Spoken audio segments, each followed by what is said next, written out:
all you can eat. Grab some firewood, charcoal, or wok, then create something hot. Make something out of nothing like Kenny. It's a winner, then guess who's coming to dinner? My favorite dish, just like that. Pulling flavor off the spice rack. Sage, cumin, habaneros with the bite.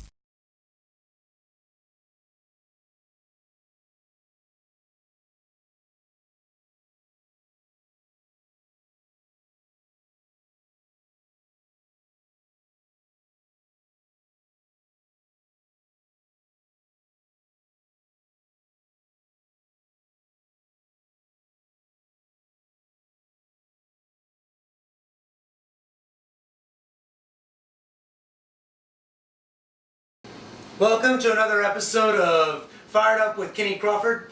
As always, my companion, Mr. Jeffrey. We're going to be doing a Italian bistro and together with a lot of nice combinations of Italian dishes to form a nice meal. But before I get too far ahead, let's go ahead and Mr. Jeffrey, let me know a little bit about what we're going to be doing today. Hey, all right, let's do it, Kenny. I guess we're gonna start off with a bit of antipasto style salad. I guess we're going to move over to the chicken fettuccine Alfredo. Beautiful. Thank you, Alfredo Delioli, and we started that from ancient Rome. And then we're going to complement that with a bit of 3 cheese garlic bread. So let's do it. Good.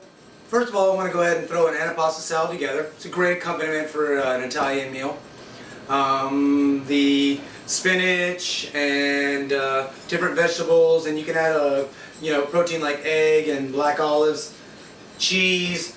Salads, you can have pretty much anything. With an antipasto salad, the reason that comes behind it is, you already get enough with the pasta dish that you're making. You don't need to add in the rigatoni or, penne or any kind of pasta salad with mayonnaise or anything like that, because it's already too full. So you want to have a nice, even, balanced meal with an antipasto salad, a bread, and, a nice pasta dish. The first little thing I want to go through is we got some baby spinach right here that we got all kind of mixed up and all cleaned off. We have some avocado that I've got diced and quarter by quarter. Some wedges of some vine ripe tomato. Some red onion that I've got stack sliced. A little moon-shaped cucumber. I got egg that I've hard-boiled and removed the yolk. Just because a lot of people, are very conscious of their cholesterol and everything like that. Of course, black olives, which everybody as a kid remembers sticking them on their finger and everything like that, to kind of play with. And it was always just fun, remembering things like that. And then, of course, I want to add a little bit of cheese, which is our Parmesan Romano and mozzarella mixture. So we'll start off.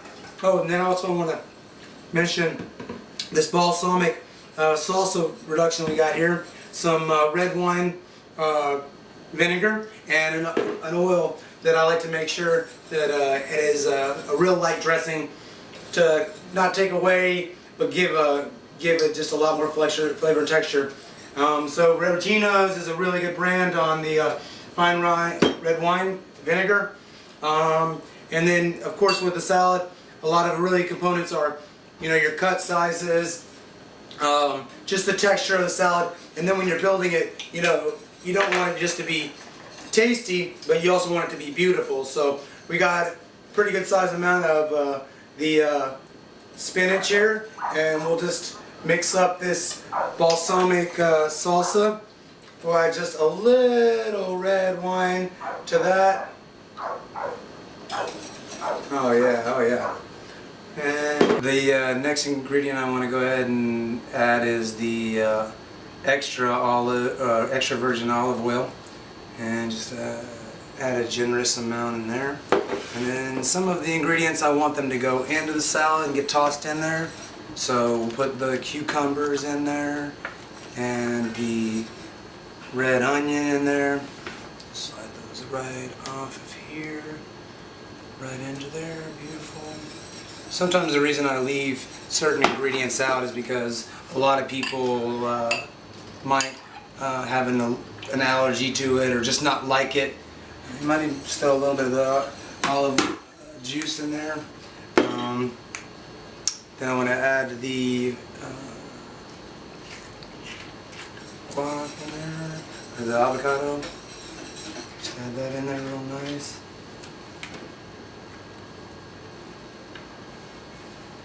It's gonna be beautiful.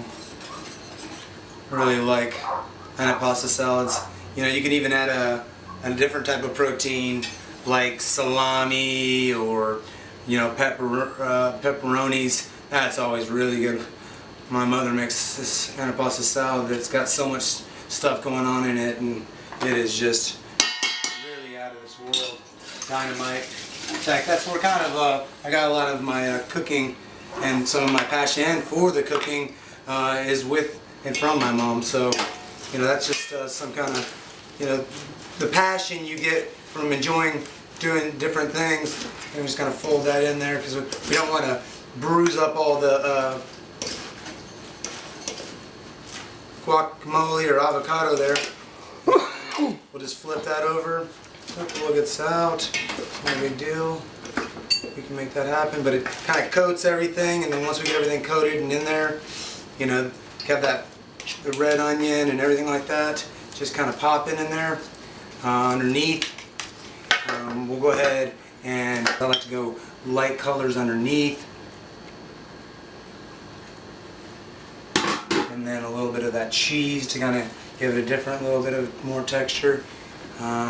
Put those tomatoes over the top of that, and then hit it with fresh black peppercorn. We get ready to serve it. We want to keep it, you know, in the refrigerator chilled, just because, you know, it's a salad. You know, it's best served chilled.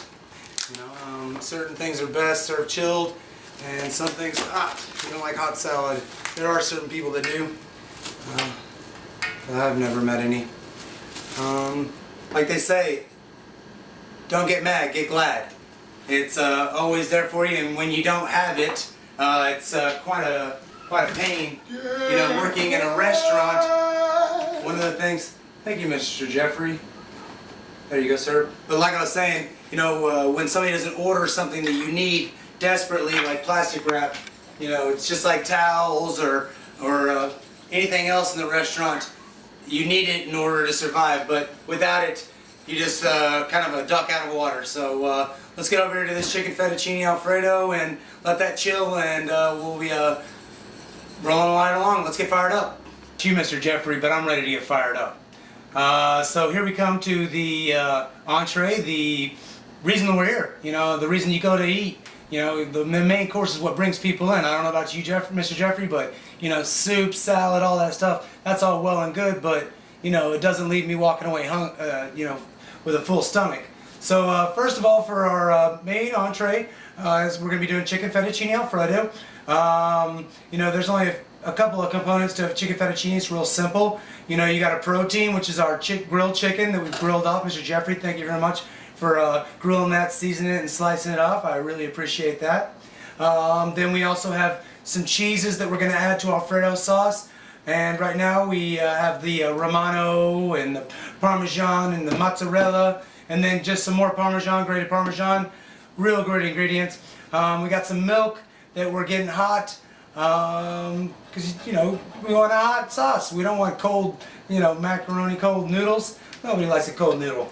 So the next ingredient we have is the roux, which is equal parts of butter and flour, and we've cooked it off for a long time, a good 15-20 minutes, to activate or proof the flour in the mixture in order to get it ready for thickening up the Alfredo sauce. It's a great old school way of thickening up sauces. A lot better because of the components, and not to mention when you darken it up a little bit like that, it gives it a little bit of a nutty taste to it also. So last but not least, the fettuccine pasta noodle, which we've cooked off al dente. If you just let us see a little bit of that. Oh, one of my favorite pasta dishes and noodles, and probably one of the most popular dishes of Americanized Italian cuisine. So here we go. Let's go ahead and start putting those together. Just Knives and oil, baby. Knives and oil. I like the. Yeah, that's a good combination. Nah. You just stick to the uniform and the costumes and the what my verbiage and leave the cooking to me, okay, Mr. Jeffrey? Heard. That's a nice whiskey added to that. Yeah. Meal. That's exactly what I was looking for. I'm not digging that. We've got the milk hot and ready to go to add all of our seasonings to. And traditionally with Alfredo sauce, we're going to start with some fresh peppercorn because that just, is just a really good way to make it look a little bit better, but it also gives it. Pepper is one of the most universal, just like salt. Salt and pepper, universal, and not to mention its properties of. Easy there, buddy.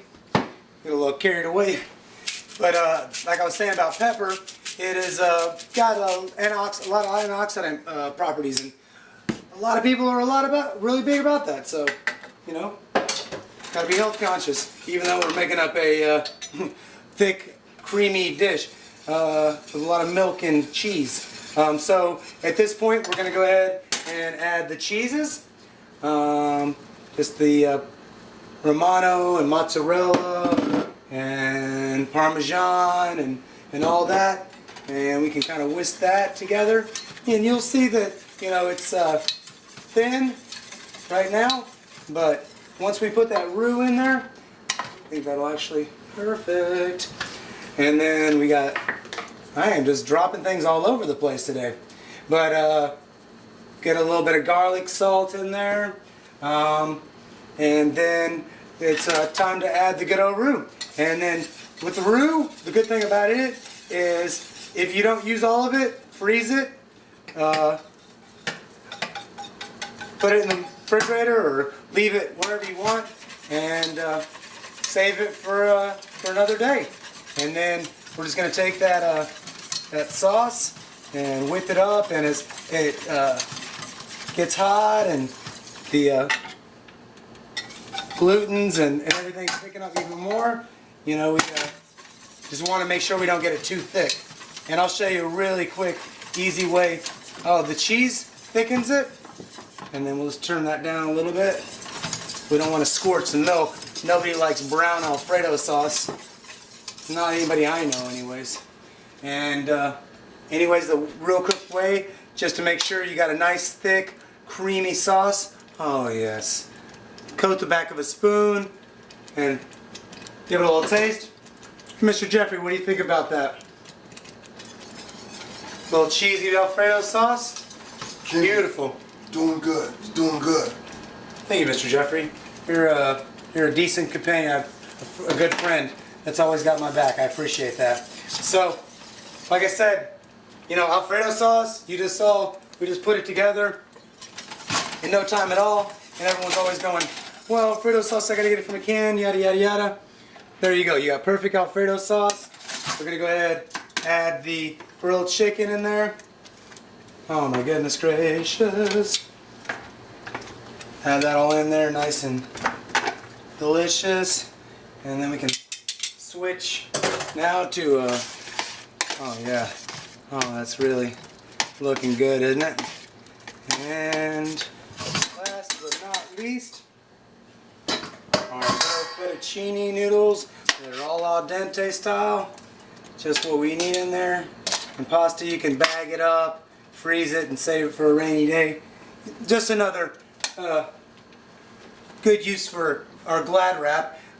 It saves things, that way, we minimize waste in the kitchen, and, it serves a lot of purposes. It's not only keeps things fresh, but it also is a really good storage method, and it's just, without it, a lot of people in the kitchen would be a little upset. So, not too many kitchens that are out there these days without good old Glad wrap. We have it. We got a great meal laid out before us, an antipasta salad with a lot of fresh ingredients, a light dressing, the chicken fettuccine with fresh grilled chicken, fettuccine, a great sauce, and then we have our 3 cheese garlic bread, which all tied together to make a great entree and a great meal. Well, that sounds like Mr. Jeffrey's way of saying it's time to eat. So, what do you say, Mr. Jeffrey? Let's dig in. You did good. You did good. Thanks a lot, Mr. Jeffrey. Ah. It's a winner, then guess who's coming to dinner? My favorite dish, just like that. Pulling flavor off the spice rack. Sage, cumin, habaneros with the bite back. It's just a good dude, making good food. Ready to get fired up with you. All you can eat. Fired up. Yeah, with Kenny Crawford.